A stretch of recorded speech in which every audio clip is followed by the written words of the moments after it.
Those shiny tanks are being set ablaze. Bayraktar, that's the new craze. The lyrics of a popular Ukrainian song dedicated to a new drone that has become one of many emblems of the nation's resistant state. Because the Turkish-made drone known as the Bayraktar has gained such widespread popularity, Ukrainians are already naming their dogs after it. A month ago, the mayor of Kyiv announced that a newborn lemur at the city zoo would be named Bayraktar.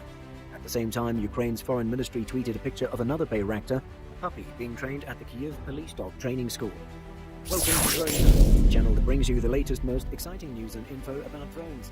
In today's video, we talk about the Bayraktar drone and how it's revolutionizing the war in Ukraine. So make sure to stay till the end of the video to know Russia's response to Turkey selling these drones. Officials from the West and Ukraine have praised Turkish Bayraktar TB2 drones for their contribution to the fight against Russian aggression. According to reports, British Defense Secretary Ben Wallace told British parliamentarians a month ago that drones were delivering weapons to Russian artillery and their supply lines. He went on to say that it was extremely critical to slow and obstruct the Russian army's advance. The TB2 drone, a male or medium-altitude long-endurance drone, has been in operation for many years. Turkish armed forces have been using it in northern Iraq and Syria since 2014. It's credited with tipping the balance in favor of one side or the other in more recent conflicts such as Libya and Nagorno-Karabakh. However, videos recently released by the Ukrainian military depicting its strikes on Russian military targets have gone viral, bringing the conflict back into the public eye.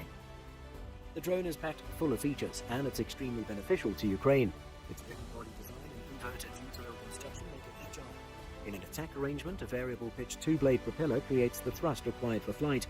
The propeller, which is placed at the tail, is powered by an internal combustion engine contained within the aircraft's body. The monocoque platform is modular, with components such as the wing, tail boom, and V-tails detachable. The fuselage's main component is a carbon fiber composite with machined aluminium parts at important intersections. Fuel is stored in bladder tanks, and solenoid valves regulate fuel use to keep the engine running smoothly.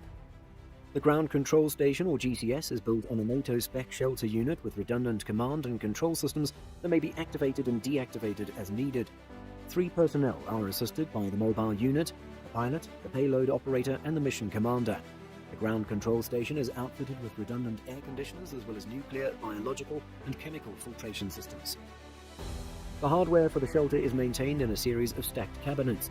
Each operator is connected to screens as well as the operator interface software, which allows him or her to command, control, and monitor the system in real time. 6 aerial vehicle platforms, 2 ground control stations, 3 ground data terminals, or GDT, 2 remote video terminals, or RVT, and ground support equipment are all aboard the TB2. Each aerial platform is equipped with 3 avionics systems for optimal redundancy.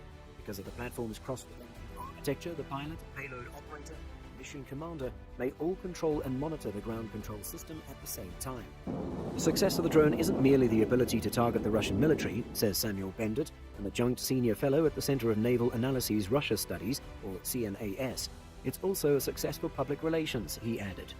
According to Bendit, the drone performed as expected, however it's not invulnerable. There is evidence that some may have been destroyed by the Russians, which is available to the public.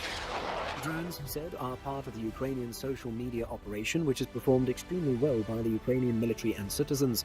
Because videos of Bayraktar strikes went viral on social media platforms, it's a wonderful morale booster and a great tactical triumph.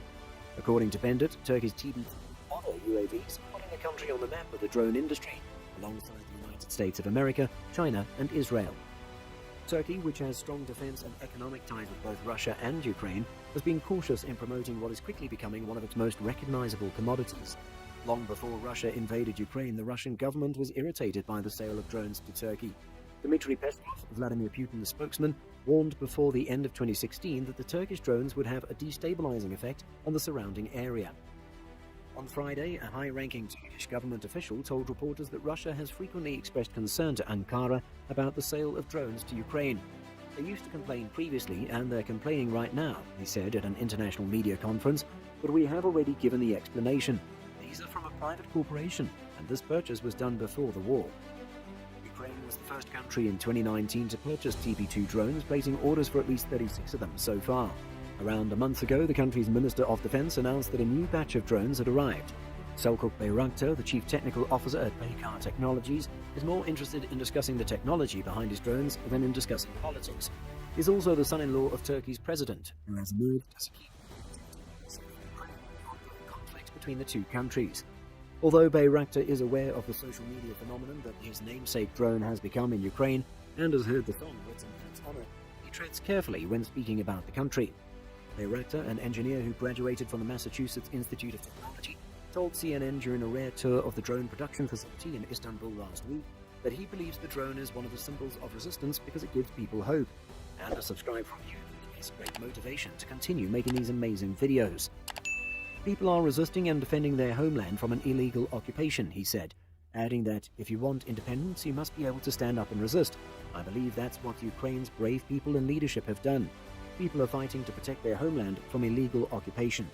When people's lives are at stake, I don't want to equate it to technology, he said. At the same time, you require technology and your own indigenous defense capability. The TB2 drone isn't Bayraktar's only weapon that's presented to Ukraine. Turkey offered its first unmanned fighter jet, the Kızılelma, as well. The name Kızılelma is derived from a Turkish mythological expression that translates to red apple and represents the ideal or target that one strives for. The Kızılelma has only recently come off the assembly line. According to Bayraktar, it is expected to begin flying the following year. However, according to experts, the cost is the main factor that makes drones appealing. The Bayraktar TB2 offers an almost perfect price and combat efficiency balance and has an affordable unit cost, as it has a modular design that allows for simple customization. TB2's competitors in the weapons market are more expensive, have more bureaucratic and political barriers to procurement, or have uncertain supply sustainability. When the music stops, TB2s are likely to inflict more damage on the opponent than they take. This is extremely important, particularly for the NATO alliance's eastern flank. At least 19 countries have signed contracts with Bayraktar, the vast majority of which have occurred in the last 18 months. According to Turkey's state-run news agency, the country's defense and aerospace industry exports in 2017, bringing in more than $3 billion. It's critical to increase defense and aviation exports to countries with which Turkey has strategic relations, Haluk Bayraktar, CEO of Bayraktar, told the Anadolu news agency in January. Defense exports, in addition to providing an economic benefit, provide a suitable base for forging strategic connections with the countries to which you export. Not only has Selçuk Bayraktar dedicated his entire life to engineering, but his company is also a family business. He explained that this is about ensuring that his country is technologically independent and self-sufficient.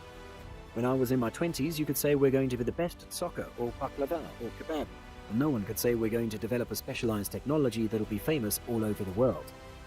That's it for today's video. Let me know if you think Russia will at some point take action against Turkey. I hope you've enjoyed watching this video just like I've enjoyed making it. Make sure to comment with any future videos that you're interested in watching.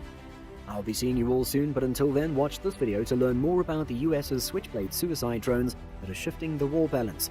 And as always, subscribe and push.